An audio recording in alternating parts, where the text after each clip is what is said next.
Hello hi, ഈ വർഷത്തെ first വീഡിയോയിലേക്ക് വരുന്നതിന് മുന്നേ നിങ്ങളോട് ഞാൻ ഒരു കാര്യം പറയാം. 2026 തൊട്ട് കൺസിസ്റ്റന്റ് ആയിട്ട് വീഡിയോ ഇടാനാണ് നമ്മുടെ പ്ലാൻ. ഏത്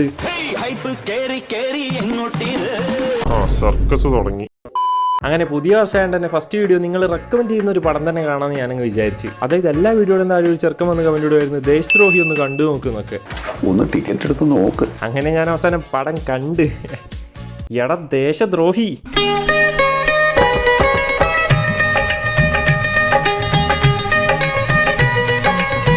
വാവ്, ആ ഒരു ഇൻട്രോ കാണുമ്പോൾ തന്നെ അറിയാം ഇങ്ങനെ ഒരു എപ്പിക് നായകനായിരിക്കും.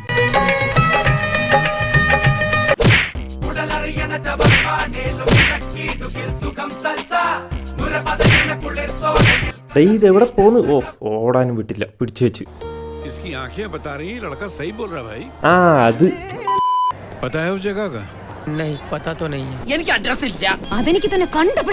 അപ്പൊ രാജാന്ന് പേരുള്ള ഇവനൊരു അഡ്രസ് ഇല്ലാത്തവനാ നിങ്ങൾക്ക് മനസ്സിലായല്ലോ. പക്ഷെ എങ്ങനെ അഡ്രസ് പോയി നിങ്ങൾക്കറിയോ?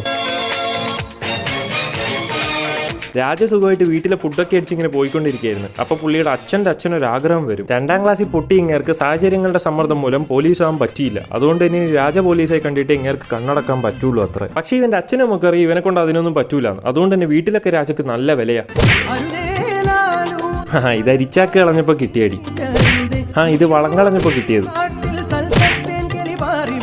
എന്നിട്ട് പുള്ളി അവസാനം അടിയൊക്കെ കൊണ്ടുകൊണ്ട് ഓടും. നല്ല രസമാണ് അത് കാണാൻ. എല്ലാ അപ്പോ ഈ ഇൻട്രോ സീനിൽ ഓട്ടോ ഇതായിരുന്ന.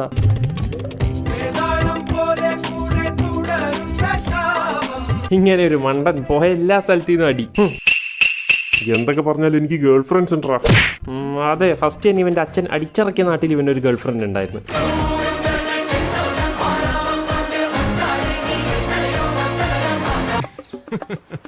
അങ്ങനെ കുറച്ചു കാലം പ്രേമിച്ചൊക്കെ നടന്ന ശേഷം ഇവള് പറയും ഇവളുടെ വീട്ടിൽ വേറെ ഏതോ കല്യാണം ഉറപ്പിച്ചിട്ടുണ്ട്, അതുകൊണ്ട് തന്നെ പെട്ടെന്ന് തന്നെ എന്തെങ്കിലും ചെയ്യണമെന്ന്. അപ്പൊ ഇങ്ങനെ കുറച്ചു നേരം ആലോചിച്ചൊക്കെ ഇരുന്നിട്ട് നമ്മുടെ രാജ ഒരു ഡയലോഗ് അങ്ങ് പറയും.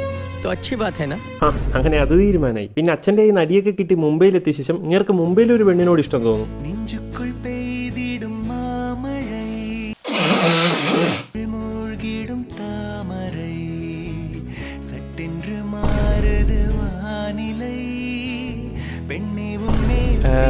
ആ സീന് നമ്മളാരും കണ്ടിട്ടില്ല എന്നൊക്കെ വിചാരിച്ചാൽ മതി. എനിവേ, ഇവിടെ കുറെ ആൾക്കാരൊക്കെ കൂടെ ചേർന്ന് കൊല്ലാൻ നോക്കുന്നത് നമ്മുടെ രാജ കാണും. ആൻഡ് സമയം എത്തിയിരിക്കുന്നു. ആൻഡ് നിങ്ങളുടെ മുന്നിൽ ഞാൻ പ്രസന്റ് ചെയ്യുന്നു. ഇത്രയും നേരം അടികൊണ്ട് മെഴുകിയ ശേഷം നമ്മുടെ രാജയുടെ മാസ് കംബാക്ക്.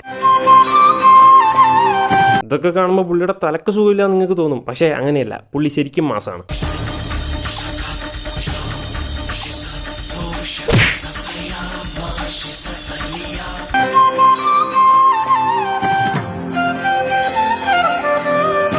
പാവം, ജസ്റ്റ് ഒന്ന് ഇവളെ ഇംപ്രസ് ചെയ്യിപ്പിക്കാൻ വേണ്ടി നോക്കിയതാ. ഇപ്പോൾ ഒരു മർഡർ കേസിൽ പ്രതിയായി. പിന്നെ ആ കൊന്നത് ഏതോ ഒരു പൊളിറ്റീഷ്യൻ്റെ അനിയനാണത്ര. ഇപ്പോൾ ആ പൊളിറ്റീഷ്യൻ്റെ ഗുണ്ടകളും പോലീസുകാരും ഒക്കെ കൂടി ഇവൻ അന്വേഷിച്ചുകൊണ്ടിരിക്കുക.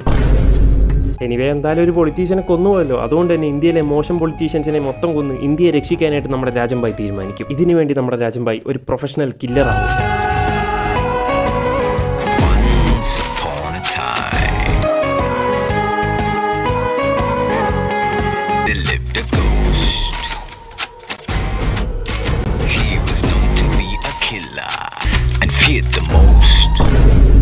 അങ്ങനെ ലാസ്റ്റ് കില്ലർ രാജ ഇന്ത്യയിലെ മോശം പൊളിറ്റീഷ്യൻസിനെ മാത്രം കൊന്ന് ഇന്ത്യയെ രക്ഷിച്ച് ഈ പടം അങ്ങ് തീരും. പക്ഷേ ഇപ്പൊ ഇന്ത്യയിൽ ഒറ്റ പൊളിറ്റീഷ്യൻസ് ബാക്കിയില്ല എന്നാ കേട്ടെ.